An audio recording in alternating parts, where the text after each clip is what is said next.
자, 이제 하나님 말씀을 봉독한 후에 시온 찬양대 준비한 찬양으로 하나님 앞에 영광 올려드리겠습니다. 오늘도 역시 에베소서 1장 6절과 4장 29절 두 군데의 본문을 제가 봉독하겠습니다. 신약성경 310페이지 에베소서 1장 6절입니다.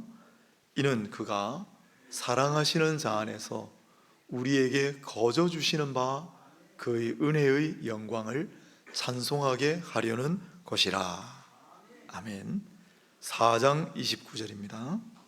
무릇 더러운 말은 너희 입 밖에도 내지 말고 오직 덕을 세우는 데 소용되는 대로 선한 말을 하여 듣는 자들에게 은혜를 끼치게 하라.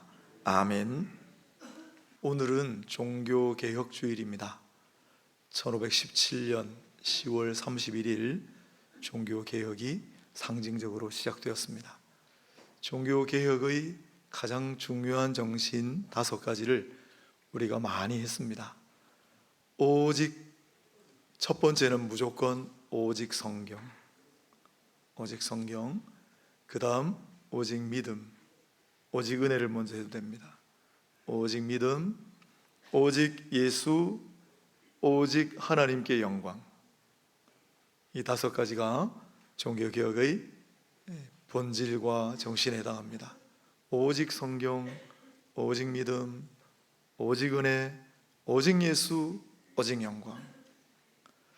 올해는 그 중에 오직 은혜만 집중적으로 한번 묵상하는 시간을 가졌습니다. 첫 주는 오직 은혜로 우리는 구원을 얻고 영생을 받으며 천국 가는 티켓을 구할 수가 있습니다.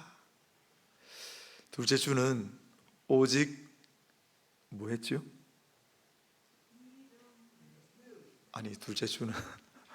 첫 주는 오직 은혜로, 둘째 주는 잘 잊어먹는 은사가 있으셔서 얼마나 감사한지 주보에도 다 있습니다. 둘째 주는 오직 은혜라. 나의 나 된 것이 다 주의 은혜라. 지금까지 내가 산 것도 다 주의 은혜라. 둘째 주에 지난주는 오직 은혜만 바라보고 오직 은혜만 의지하고 오직 은혜만 간구하자. 아무리 은혜를 더 달라고 해도 절대 꾸짖지 않으십니다. 나한테 퍼주셨는데 그래도 가득 남아 있습니다. 차고도 넘치는 하나님의 은혜, 그 은혜를 오직 은혜만 바라보고 은혜만 의지하고 은혜만 간구합시다. 오늘은 오직 은혜를 찬양하고 오직 은혜를 끼치게 하자입니다. 오늘 이 말씀을 통해 오직 은혜, 이 핵심이 우리의 마음, 우리의 신앙에 잘 새겨지면 좋겠습니다. 여러분, 은혜가 무엇입니까? 은혜. 오늘 1장 6절에 은혜의 정의가 나오죠. 가운데 있는 우리에게 거저 주시는 바, 이게 은혜의 정의입니다. 우리에게 거저 주시는 하나님의 선물, 그게 은혜예요. 우리의 자격이나 조건이나 신분, 우리의 행위나 공로나 우리의 잘난 것 때문에 주시는 것이 아니라 거저 주시는 것이 하나님의 은혜입니다. 하나님의 선물이니 얼마나 좋은 걸 주시겠습니까? 그런데 선물 받을 만한 사람이 아니라고 느끼시잖아요, 다. 그러면 왜 이렇게 좋은 걸 거저 주시죠? 왜? 그 앞에 있잖아요. 그가 사랑하시는 자 안에서 사랑하시기 때문에 거저 주시는 하나님의 주권적이고 호의적인 선물이 바로 은혜입니다. 잊지 마십시오. 이 은혜가 너무 중요합니다. 그래서 오직 은혜예요. 오늘 1장 6절은 그런데 그의 은혜의 영광을 찬송하게 하려는 것이라. 즉 그의 은혜의 영광을 찬송하라 라는 뜻이 되겠습니다. 은혜의 영광을 찬송한다, 은혜의 영광을 찬양한다라는 말은 무슨 뜻일까? 곰곰이 생각을 해보았습니다. 역시 은혜와 관련이 있는 우리 신앙의 선배를, 이건 바울이 쓴 거지만은 신앙의 선배를 하나 소환해보자. 여러분, 종교개혁의 결정적인 장면 3개가 있다라고 제가 말씀을 드렸습니다. 언제요? 새벽기도 시간에. 우리 원천제일교 홈페이지 또는 유튜브 들어가면 다 올라와 있으니까 찾아서 보세요. 종교개혁의 첫 번째 결정적인 장면은 1517년 독일 사람 루터가 자기가 근무하던 대학교의 문에다가 대자보를 붙인 사건입니다. 두 번째 종교개혁의 결정적인 사건은 1522년 스위스의 쥐리히라는 곳에 윙글리라는 사람의 소세지 사건. 도시도 잊어먹고 즈빙글리도 잊어먹어도 소세지는 기억 남으실 거예요. 사순절 기간에 소세지 먹다가 걸려가지고 혼났던 사건. 그리고 세 번째 종교개혁의 결정적인 장면은 1536년 역시 스위스 제네바 칼빈이라는 사람에게 파렐이라는 사람이 거룩한 협박을 했던 사건. 칼빈은 피난객이었고 망명가였습니다. 그래서 어디 편안하게 쉴 곳을 찾아 휴식하고 그 기간 동안 책을 많이 읽고 뭔가 글을 쓰는 것이 자기 소원이었어요. 제네바의 전쟁 때문에 우여곡절 그때 들렀는데 그 파렐에서 종교개혁을 주도하고 있던 제네바의 종교개혁을 주도하고 있던 파렐이라는 사람이 교회와 세상과 사람들을 변화시키려는 하나님의 뜻을 순종하지 않고 당신 개인의 휴식과 당신 개인의 연구를 선택한다는 그대에게 저주가 있을지어다 그래 버렸어요. 그래서 제네바에 합류합니다. 그런데 3년 만에 추방당했어요. 그리고 1541년에 다시 불러서 가서 14년 동안 무척 고생하다가 1555년부터 비로소 칼빈의 뜻대로 개혁을 이루어 나가는데 9년 동안 그랬습니다. 그리고 1564년에 사망합니다. 이 칼빈은 은혜를 많이 강조했습니다. 왜냐하면 그가 은혜 없이는 살아갈 수가 없는 사람이었기 때문에. 별명 걸어다니는 종합병원. 1564년에 칼빈이 유언을 남겼습니다. 마지막 떠날 때는 주여 어느 때까지니까 시편 말씀을 남기고 떠났습니다. 하지만 그 전에 조금 말할 수 있는 여유가 있을 때 유언을 이렇게 남겼어요. 제가 저기다가 조금 요약을 했는데 주보에도 있고 한번 들어보십시오. 무엇보다도 먼저 하나님께 감사를 드립니다. 나는 그러한 은혜를 받을 자격이 없는 사람이었습니다. 그러나 하나님께서는 분에 넘치도록 긍휼을 베풀어 주셔서 내가 연약할 때나 실패할 때에도 언제나 참아 주셨습니다. 그러한 약함이 있고 잘못을 범한 나는 수백 번이라도 버림을 받아 마땅한 사람이었습니다. 그런데 하나님의 은혜는 더 큰 것이었습니다. 따라서 나는 이 믿음으로 살고 죽기를 원한다고 분명히 말합니다. 하나님께서 은혜로 나를 양자 삼으신 이 사실 외에 다른 것을 소망하거나 신뢰하지 않는다고 나는 단언합니다. 그것만이 나의 구원의 유일한 근거입니다. 나는 하나님께서 우리 주 예수 그리스도 안에서 나에게 보여주신 은혜를 받아들이고 나의 모든 죄를 씻어 없애는 그분의 고난과 죽음을 의지합니다. 주님께서 나에게 주신 은혜를 따라서 나는 강론이나 그래서나 하나님의 말씀을 혼잡하게 하지 않으려고 선포하고 노력하였으며 성경을 진실하게 해석하려고 노력했습니다. 그러나 주께서 베풀어 주신 은혜의 선물들은 나로 하여금 더 큰 죄책감을 느끼게 합니다. 무슨 죄책감이냐면 너무 은혜를 많이 주셨는데 그 은혜를 조금이라도 보답하는 삶을 살아야 할 텐데 미흡했다. 은혜를 다 갚기에는 너무나 부족한 인생이었다. 그런 죄책감입니다. 마지막 순간에 칼빈은 고통스러운 육신의 마지막 그 시간 속에서도 아까 전에 제가 소개한 유언에 은혜란 말이 몇 번이나 나옵니까? 나같이 보잘것없는 인간을 은혜로 구원하셨습니다. 수백 번 버림마다 마땅할 인간을 은혜로 참고 또 참아주셨습니다. 나를 이 직분 맡기신 거 하나님 은혜입니다. 나는 하나님의 은혜 없이는 설 수도 없고 살 수도 없는 존재임을 고백합니다. 그게 칼빈의 마지막 남긴 말이었어요. 누구에게 하는 말일까? 하나님께 고백했던 말이라고 생각합니다. 그래서 하나님 은혜의 영광을 찬송한다라는 말은 바로 내게 은혜 주신 그분께 모든 감사와 영광을 돌린다.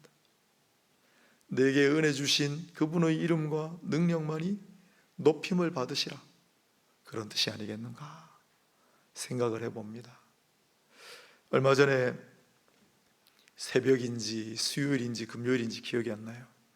우리가 지난 6월에 한산도 중망 사역을 갔다가 그곳에 우리 교단 목사님을 만났습니다. 그 교회는 염호교회인데 최종명 목사님이란 분이 늘 학자금 신청을 하셨기 때문에 알고 있는 분인데 그날 만난 분은 다른 분이었습니다. 최 목사님 어디 가셨어요? 다른 데로 가셨대요. 새로 젊은 목사님 부임해 오셨어요. 애로사항이 없으십니까? 그랬더니 그분이 이순신 장군 제월당, 사람들이 많이 오는데 그곳을 방문한 사람들이 탁 돌아 나오면 제일 먼저 눈에 보이는 게 우리 교회 십자가인데 고장이 나가지고 사람들이 제일 먼저 십자가를 볼 수 없게 되어서 너무 마음이 안타깝습니다. 그래요. 그 말을 듣고 부산을 왔는데 뇌리에서 떠나지를 않아요. 십자가가 제일 먼저 보이게 해달라는. 그래서 전화를 했습니다.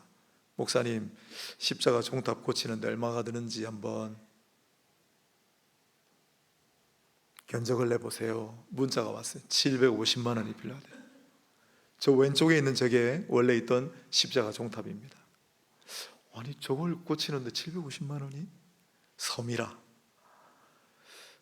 그래서 기도했어요. 제가 기도 부탁했잖아요. 어떻게 해가지고 지난주까지 750만 원을 모았습니다. 그래서 지난주에 목사님에게 송금을 해드렸어요. 그리고 지난주에 바로 업자를 불러가지고 두 번째 그림은 기존 종탑 교체하는, 세 번째는 새로 세운 거, 낮에 찍은 거, 마지막 거는 밤에 찍은 거. 빨간 십자가 불이 들어왔어요. 여러분, 전혀 돈이 없었는데 그 부울경 교회 자립 지원위원회가 있는데 거기도 한 교회에 그렇게 많이 지원할 수가 없어요. 그런데 어떻게 돈을 모았습니다.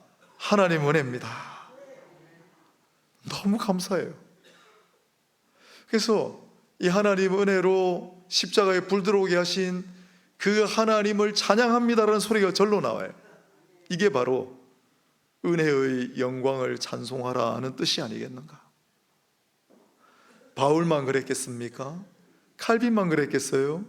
염호교회만 그랬겠어요? 우리 모두 다 하나님이 주신 놀라운 은혜가 있습니다. 감당할 길이 없는 풍성한 은혜가 있습니다. 누가 주셨어요? 하나님 주셨어요. 너무 감사해요.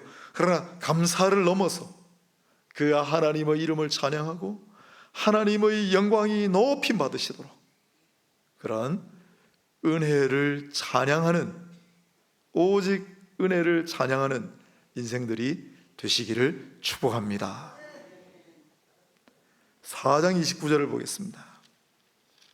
같이 한번 읽어볼까요? 함께 읽어보겠습니다. 무릇 더러운 말은 너희 입 밖에도 내지 말고 오직 덕을 세우는데 소용되는 대로 선한 말을 하여 듣는 자들에게 은혜를 끼치게 하라. 아멘. 가운데 보면 오직 있죠. 마지막에 은혜를 끼치게 하라 있죠. 그래서 오늘 두 번째로 우리가 생각해야 할 주제는 오직 은혜를 끼치게 하라입니다. 오직 은혜를 끼치게 하라. 출발은 말이에요. 그러나 말뿐만 아니라 우리의 일, 우리의 모든 것으로 오직 은혜를 끼치게 하라. 지금까지는 주로 하나님과 나 사이에서 수직적인 은혜에 관해 살펴보았습니다. 오직 은혜로 구원받습니다. 감사합니다. 나의 나 된 것은 오직 하나님의 은혜라. 오직 은혜만 바라보고 의지하며 간구합니다. 이제는 사람과 사람 사이의 수평적인 은혜에 대해 생각해 보고자 합니다.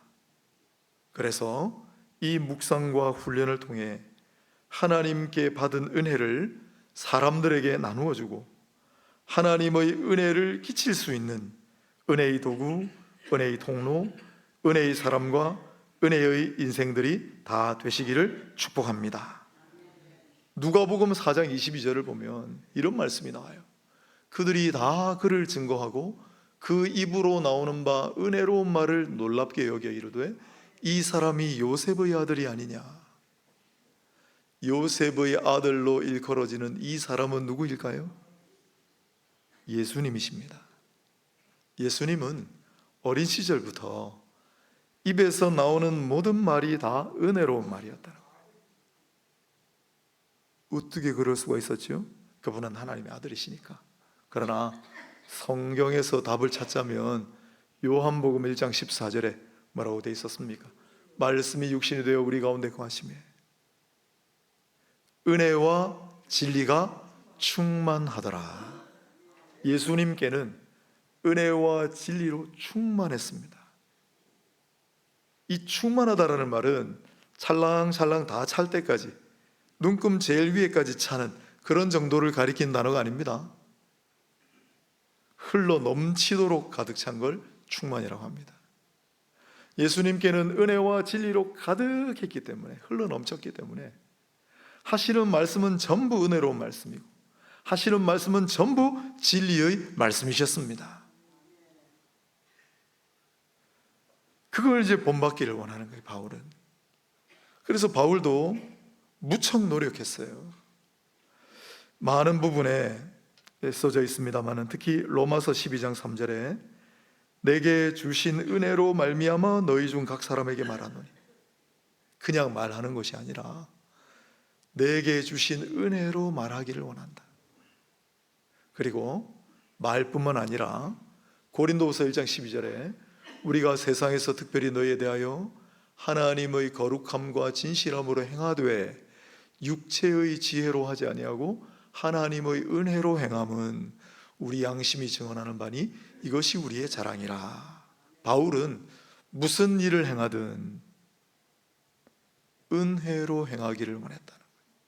무슨 말을 하든 은혜로운 말하기를 원했습니다. 물론 예수님처럼 완벽하게 그렇게 될 수는 없어요. 인간이기 때문에. 그러나 애썼다는 거예요. 나는 이 일을 위해 노력하고 분투했다. 그러니 여러분들께서도 이렇게 하시라. 우리 주님을 바라보고 주님으로부터 은혜를 많이 받아서 주님께 은혜를 많이 달라고 간구하여 흘러 넘치는 은혜로 은혜로운 말을 하고 은혜로운 행동을 하라라고 권면하는 거예요. 심지어 바울은 전도할 때도 이랬습니다. 고린도전서 3장 10절에 내게 주신 하나님의 은혜를 따라 전도했다는 거예요. 내가 지혜로운 건축자와 같이 터를 닦아둠에 다른 이가 그 위에 세우나 각각 어떻게 그 위에 세울까를 조심할지니라. 누군가 터를 닦아놓은, 이미 누군가 기초를 다져놓은 곳에 가서는 내가 복음 전하지 않겠다. 내 스스로의 공로와 능력에 의지하지도 않겠지만은 다른 사람들이 닦아놓은 터전과 다른 사람들이 쌓아놓은 기초도 의지하지 않겠다. 나는 오직 하나님의 은혜에 의지하여 전도하겠다. 복음을 전하고 전도할 때도 하나님의 은혜가 임하게 해야 합니다. 우리 온천제일교회 간판을 딱 달고 있는데 어느 날 아파트 누군가 초인종을 띵동띵동 눌러요. 누구세요? 네, 예수 믿으라고 다니는 사람입니다. 우리 교회 다닙니다. 온천제일교회 다닙니다. 아니요, 우리 교회 한번 와보세요. 우리 교회 목사님은 능력이 충만합니다. 그러면 온천제일교회 홍모 목사는 하나도 능력이 없는 사람입니까?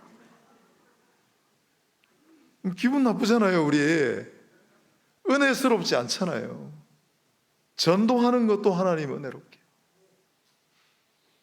그래서 말을 하든 일을 하든 무슨 행동을 하든 전도를 해도 은혜를 끼치게 하라. 은혜를 끼치게 하라. 그런데 우리는 왜 그게 안 될까요? 마태복음 12장 34절을 보면 이런 말씀이 있어요. 독사의 자식들아, 너희는 악하니 어떻게 선한 말을 할 수 있느냐? 이는 마음에 가득한 것을 입으로 말함이라. 예수께서 정말 크게 꾸짖으시는 그런 사람들이 있었습니다. 근데 뭐라고 하십니까? 너희는 어떻게 그렇게 악한 말만 하느냐? 이유가 뭐라고요? 속에 악한 것만 가득하니까. 선한 것으로 가득하면 선한 말이 나오지 않겠어요? 하나님의 은혜로 충만하면 은혜로운 말이 튀어나오지 않겠습니까? 하나님 은혜로 가득하면 은혜로운 행실만 나오지 않겠어요? 그 말입니다. 그러니 사랑하는 여러분, 먼저 하나님의 은혜로 여러분들을 채우시기를 바랍니다.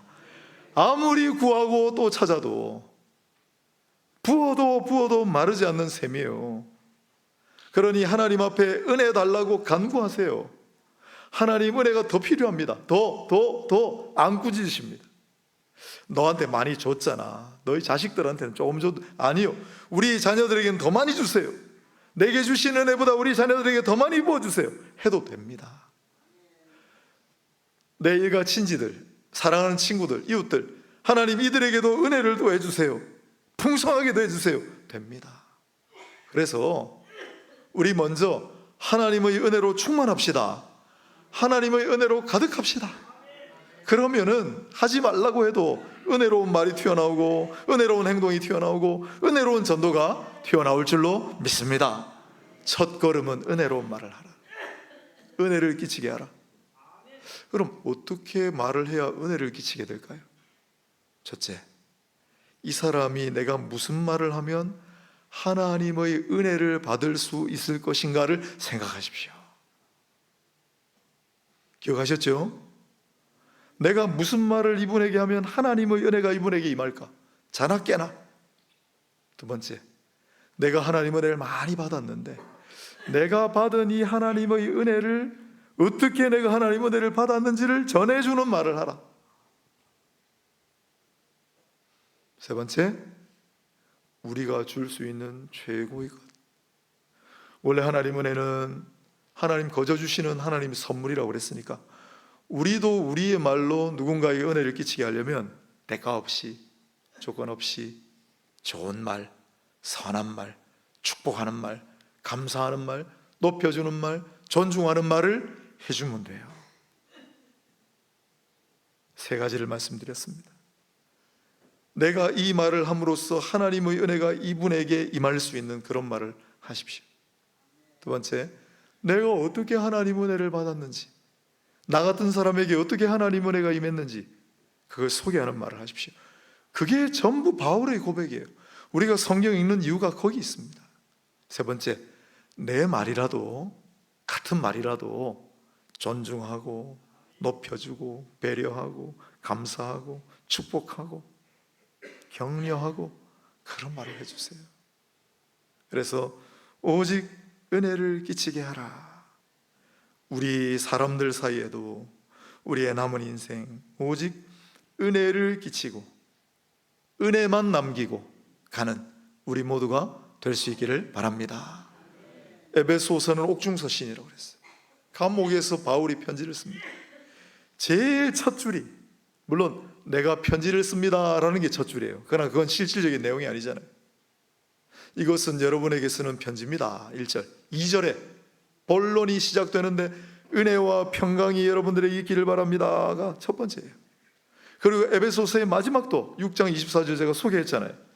뭐라고 되어 있습니까? 제일 마지막 구절이 우리 주 예수 그리스도를 변함없이 사랑하는 모든 자에게 은혜가 있을지어다. 바울은 마지막 순간까지 은혜를 남겼습니다. 은혜를 전하고자 했어요. 지난 25일에 탤런트 김수미 씨가 하늘나라로 갔습니다. 지금 아시는 분도 있죠. TV 안 보시는 분들. 갑자기 세상을 떠났어요. 얼마 전까지도 활동을 하셨는데, 이 탤런트 김수미 씨는 아마 대한민국 국민이라면 모를 분이 없을 것 같아요. 진짜 한국 사람인가 아닌가 알려면 김수미가 뭐 하는 사람인가 물어보면 되지 않을까? 일용엄니 배우시죠. 탤런트로, 영화배우로 매우 활약했던, 또 최근에는 요리 연구가로. 김수미 김치, 저기도 하나 있는 것 같은데. 75세를 일기로 하늘나라 가셨습니다. 많지 않은 나이죠. 갑자기 주무시다 가셨어요. 이분이 최근에 간증 집회를 엄청 많이 다니셨어요. 참 신기하게 제가 지켜봤습니다. 왜냐하면 이분은 하도 우여곡절이 많고 파란만장한 삶을 사셔서 중간중간에 TV에 나와서 간증을 하는데 제가 다 기억나요. 헛것을 보고 막 귀신에 시달린 적도 있었고, 우울증과 공황장애로 죽어버리려고 하던 때도 있었고, 엄청나게 많은 빚을 져가지고 어쩔 줄 모르던 시절도 있었고, 그랬던 분이 어느 날 갑자기 교회 간증 집회를 하러 다니시는 거예요. 그리고 그 들은 분들 평가가 세상에 이렇게 웃기다가 울리는 간증은 처음 들었다는 거예요. 그래서 제가 우리 교회도 한번 모셔야 되겠다 생각을 하고 있었어요. 한 발 늦었습니다. 천국 가서 들어야 될 것 같아요. 영상이 많이 남아있어요. 이분 간증 집회의 주제가 진작에 알았더라면 제목입니다. 진작에 알았더라면. 파란만장한 인생이었습니다. 그러나 그녀는 결국 마지막에는 오직 하나님의 은혜를 남기고 갔습니다. 여러분 사진을 한번 보세요. 누군가 찍어서 저한테 보내주셨어요. 김수미 일용엄니도 아니고, 김수미 탤런트도 아니고, 김수미 배우도 아니고, 김수미 집사라는 이름을 남기고 가셨어요. 그가 많은 우여곡절을 겪은 인생이었지만은, 그러나 마지막 순간에는 인격적으로 주 하나님 만나고, 알고 보니까 할아버지인가 증조할아버지가 교회를 많이 세우신 정말 신앙의 뼈대 있는 가문 자손인데, 연예계 생활을 하다 보니까 명예와 사람들 인기와 돈과 그런 게 취해 오랫동안 방황하는 인생이었던 거예요. 반드시 돌아옵니다. 그래서 주 하나님을 인격적으로 만나고, 그때부터 너무 좋아서 하나님 은혜에 감사해서 간증하러 다니신 거예요. 그 인생이 75년, 길다면 길고 짧다면 짧은 인생이지만 많은 일들이 있었지만 마지막 순간에 고 김수미 배우는 하나님의 은혜를 남기고 떠나셨습니다. 이분이 간증 말미에 꼭 찬양을 부르셨대요. 이렇게 고백하면서, 제가 부끄럽게도 끝까지 부를 수 있는 찬양이 딱 한 곡밖에 없는데 이게 바로 찬송가 310장입니다. 하나님의 은혜로. 우리 인생도 똑같습니다. 돌아보면 참 많은 일이 있었지요. 파란만장하고 우여곡절 많은 인생, 다 그런 인생입니다. 많은 일들이 있었지만은, 그러나 문득 내가 이 세상에 사라질 때, 언젠가는 내 뼈도 녹아버리고 살도 다 사라지고 내 흔적조차 남지 않았을 그 순간에도 내게 부어주신 하나님의 은혜를 남길 수 있다면, 내 마지막 순간에 내 이루어놓은 업적, 내 삶의 모든 발자취 아니라 오직 하나님의 은혜를 전할 수 있다면 그걸로 족한 인생 아닌가. 그래서 오늘 마지막 주제는 오직 은혜를입니다. 하나님의 은혜가 충만하시기를 축복합니다. 그 하나님의 은혜를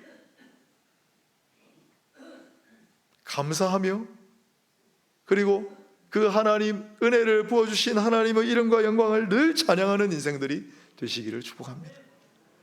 우리 받은 은혜가 너무 감사하고 은혜가 너무 충만하여 말하는 것마다 은혜로운 말, 행동하는 것마다 은혜로운 행동, 전도할 때도 은혜로운 전도, 모든 것을 은혜로 감당하시고 오직 은혜를 말하고 오직 은혜를 행하고 오직 은혜를 전하고 오직 은혜를 남기는 모두가 되시기를 주의 이름으로 축복합니다. 하나님 아버지,